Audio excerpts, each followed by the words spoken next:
Hey guys, Future Killer Cod here. I'm editing the video and I just wanted to let y'all know this is not a normal upload from me. I'm still getting over my sickness, and with that comes really poor sleep, a ton of brain fog, and my commentary is not only questionable, but potentially insultive? I don't know. So please enjoy what I have recorded, and whether you do or whether you don't, I just wanted to get a video out for those of you who are continuing to watch this series, so please enjoy. Hey, what's going on, guys? Killer Cat DBZ here, and welcome back to another episode of Minecraft Alpha, this one being episode 9. Now, when we last left off, we found this potentially cool cave, and so we're going to head down there and see what we're dealing with. Now, I don't know if this is going to pan out and end up being anything, but we're going to try, because I'm tired of walking around with iron armor. I would really like to find a super expansive cave that we can spend some time just trying to excavate out, like the cave we spawned near. I would really like that, because, again, one of my goals for this series is to obtain full diamond armor. We already have a bunch of diamond tools, which is nice. But if this doesn't pan out, well, I feel like this is going to end very quickly. But if this doesn't pan out, then I do have a plan for the episode. This one's going to be a little bit shorter, guys. As you can tell by the timeline, we're not hitting our normal 45 minutes and over, because I'm still very sick. My voice isn't as messed up as it was, but I feel worse. So, no bueno. Of course it's the end of the cave. That's so sad. I kind of knew that we had a special cave before, but I didn't realize like how special it was. But yeah, okay, plan B is, unless if we find like a different cave, just chilling somewhere and we poke our head in and it seems really cool, we are going to go back to the house. We're going to go back to the house and we're going to find our iron. We're going to go very far away, and with a new inventory, we are going to harvest so much wood. Just like an absolutely asinine amount of wood, right? And why would we do this? Well, might as well check. Oh gosh, we're getting chased by the mob. Okay. We're dealing with anything down here. Saw it go down a little bit more. Let's see what we're dealing with. More coal, nothing else. And then, is this like anything? This torch trick has been just an absolute just an absolute godsend. Fortunately, it doesn't look like there's anything else over here, which that sucks, but it is what it is. Okay, so we're gonna go ahead and head back to the house now. We're going to, oopsies, empty our inventory, sort all the stuff that we have, and then once we've done that, make probably like maybe 6 iron axes, and we're just going to go to town. Holy cow, this is the slowest thing I've ever done. But you know what, guys? I'm not going to make you guys sit through this. I am going to fast forward the footage, and I will be back home for y'all in just a second. For me, it'll be about 10 minutes, but see you soon.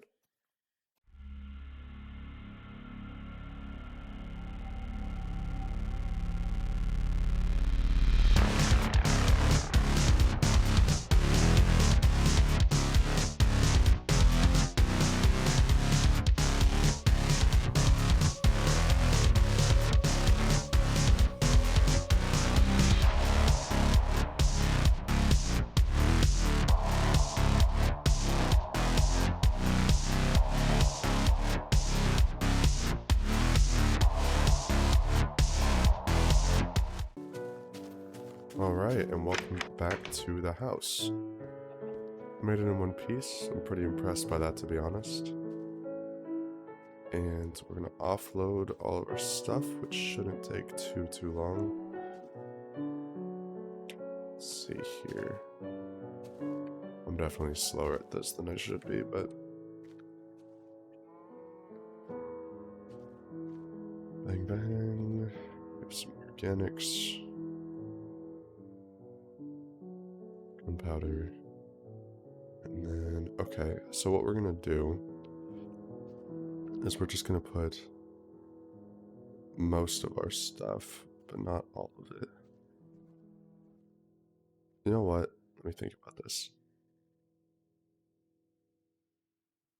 We're gonna create another chest. And within this chest, we're gonna have most of the stuff in our current inventory. I don't really know where the best place to put this is, but we can just put it in the corner here. This is just because I don't want to lose everything. In case worst case scenario happens. Because having all of this stuff is it's nice, it's really nice. Just have some food in there just in case. But okay, so we're gonna make a whole bunch of axes. Like we gotta make more. And as you can see, we're like legitimately out of wood, so I woke up in the middle of the night, coughing a lung out, and I was like, you know what? Oh my gosh, the iron. I was like, you know what? I'm just gonna get up and make myself a pot of mint tea because my throat was just so raw from the amount that I've been coughing, right? And I was like, you know, I need some kind of thing to just help get rid of the pain because, dude, it was otherworldly brutal. And it did help. Once I got about half the pot of tea down, and I was like, okay, it's not that bad, and it wasn't at that point. We were much more chilling. But dude, for the about first 30 minutes at 3 in the morning that I woke up, I was like, good lord. So on my way to the kitchen, I accidentally woke up. The dog heard me in the kitchen, and the dog sleeps in my mom's room, and my mom flew up because the dog started like barking and stuff, and she had to wake up for work in like an hour, so she wasn't very happy. Got the dog, and we've had her for a bit. Her name's Maggie, and she's an angel to everyone but me. No, we get along great, but she sees me more like a dog and less like an owner, because she sees me when I come home from school, and I'm just like her immediate play buddy. So we go crazy, doing all kinds of wild stuff. Her toys get shredded. She's like down for the count afterwards. She always takes a nap. Yeah, it's fun. But today, man, she was just like, she wasn't like super energetic. In fact, she's pretty tired. But I think it was just because like I dealt with the stress of me like waking my mom up and her not being happy. I got kind of spooked. And I just could not, for the life of me, genuinely could not go to sleep. So I've been up since 3. It's about 2:08 right now. But around, I think like 8 o'clock, I was on the couch with the dog and I had the fireplace on, but we have like one of those smart fireplaces, so once it reaches a certain temperature, it'll turn off. I set it to like 70 or something, because initially this morning it was like 62 in the family room. It was cold. Woke up. It felt like it was way hotter than 70 in there, and I look at the time. I'm going in and out of consciousness for multiple hours. It's like 12. And again, I'm like still very sick. It's definitely breaking up now, but every day that I get closer to it leaving, I feel worse and worse. I'm not sure what that is. Like, the only thing that's really improved is my throat has gotten substantially better. Like, it doesn't hurt anymore. My voice isn't quite as deep as it was, which it was fun for a while it lasted, but hearing myself talk, it didn't even sound like me. Because, you know, like, I sing bass, in choir, but I definitely don't talk like a bass. If anything, I'm probably more of a baritone, just in terms of my vocal timbre, but I am not able to sing the high notes. I think part of that for me was when I was in middle school, I was obsessed with having a lower voice. And I think I forced it a little bit. I would try and make my voice deeper when I would sing. And I don't know if it had long-term effects or maybe I just have a small range because genetics or whatever, but you know, my brother is a nationally acclaimed singer when he was in high school and his range is wild. So I assumed that it was something I did.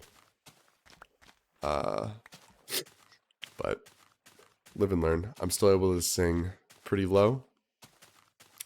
Still able to go to all kinds of different choral events through high school and college and whatever else, so I'm not complaining. I haven't done enough harm to completely remove that part of my life, which I'm very thankful for, but yeah, I wish for normality.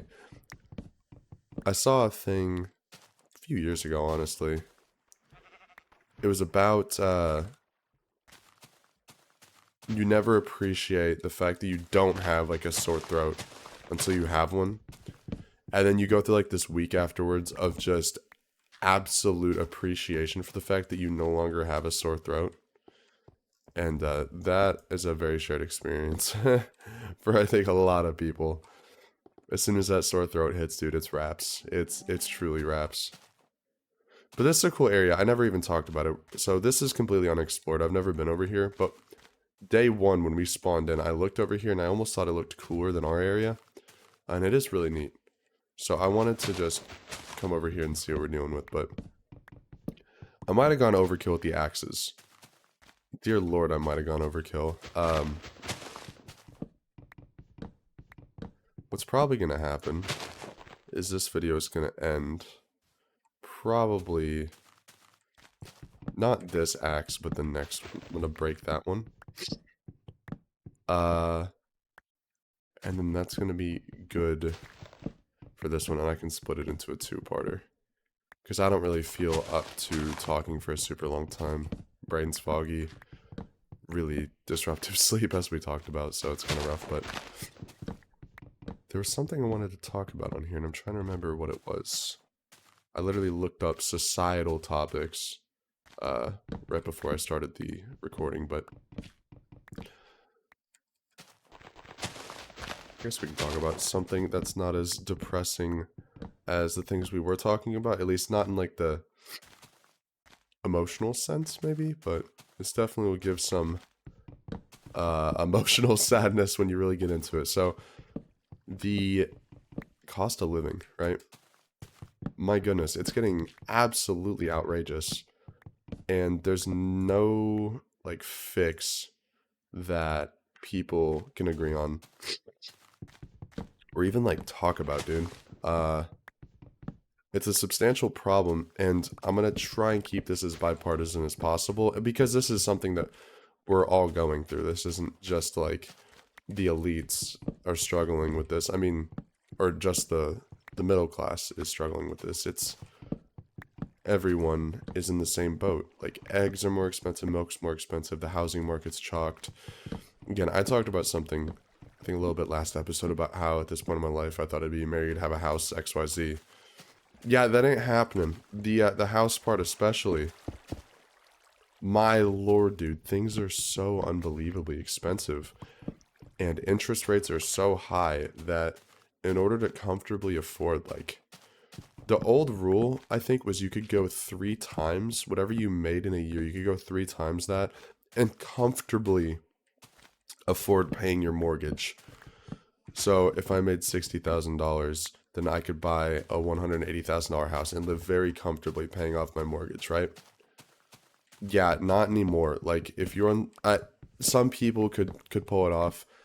Maybe if you were living by yourself and you lived a pretty modest lifestyle, you could pull it off.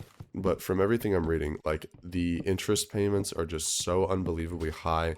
That in tandem with how expensive food has gotten, the cost of living in America is just exponentially increased. And then inflation's occurring as well. freaking pay rates aren't increasing at the same level, right? It's literally, it's all kinds of raps. Like, it's bad. And this is something for me that I don't think about it too much, because I think for whatever happens, you know, unless if someone drops an A-bomb in Cincinnati or something, like, I'm gonna be chill. And I'm not from Cincinnati, by the way. I don't even know why I said that, but shout out all my Ohioans, I guess. I'm not even from Ohio. Anyway, so, like, unless if something catastrophic happens in the US to just change the unity and everything else between people, I don't think that it's going to get much better in terms of the fiscal side of things. And it's an unfortunate reality, but if I hyperfixate on that, like, realistically, right, what can I do about it? And the answer is nothing. Like, I can do very, very, very little. And that's just, like, something I've learned about life the longer I live. If I can't make an immediate change in something I'm worrying about, I try my hardest not to worry about it. Now, it's much easier when it doesn't have anything to do with me directly. So if it's something indirect, like really biased news sources, and you can't find a true bipartisan news service anymore, like, yeah, I could watch freaking Fox or CNN, like something super partisan, and just get angry at the other side, right? But realistically, that doesn't do anything other than make me more agitated. And, like, I really need to maintain a level head in everything I do. I think that's one of the most important things you can do, especially nowadays. I think people's mental states are worse than ever in general. So it's just a very difficult thing. Difficult thing to wrap my head around. And then a lot of people, I'm no doomsday prepper, this is another thing, right? But a bunch of the billionaires, Mark Zuckerberg, for instance, built bunkers. Like, apparently 6 billionaires built and finished bunkers last month, like, all at the same time. So I don't know if they have, like, more of a heads up than we do, or if they're anticipating things are just going to continue to get worse, or food shortages, or what. I don't know. But you get people like me who are aware of it without becoming obsessive, but then you have other people who are just, like, hell-bent on letting everyone know that they know about what the elites are doing. And it's like, homie, what? Like, what are you on about? Like, I don't think most of those billionaires have an actual say in the public affairs of people. Like, some people believe that it's like a cabal and the billionaires are the ones controlling everything. I don't think the bulk of them are. And guys, this is the most schizo posting episode that I have done, bar none.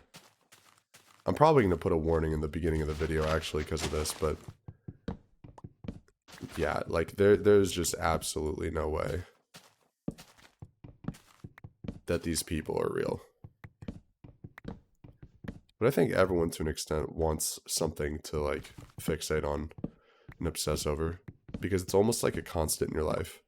When you have that control group, when you have that thing that never changes, even if it's something like obsessing over the Rothschilds moving your Honda Accord in the 3rd lane. I love that meme so much, but whatever it might be, I think people feel like a sense of community when they're all, like, terrifying, or when they're all terrified of just, like, everything happening, and they're all in their Facebook groups going absolutely insane talking about, again, the Rothschilds moving your Honda Accord in the 3rd lane, causing a multi-car pileup.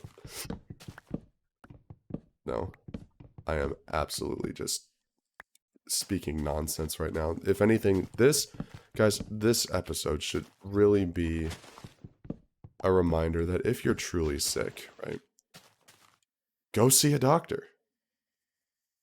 And with that, thank you guys so much. This is the weirdest episode, hopefully, I ever uploaded to this channel. Have a wonderful day or night wherever you are, and thank you so much.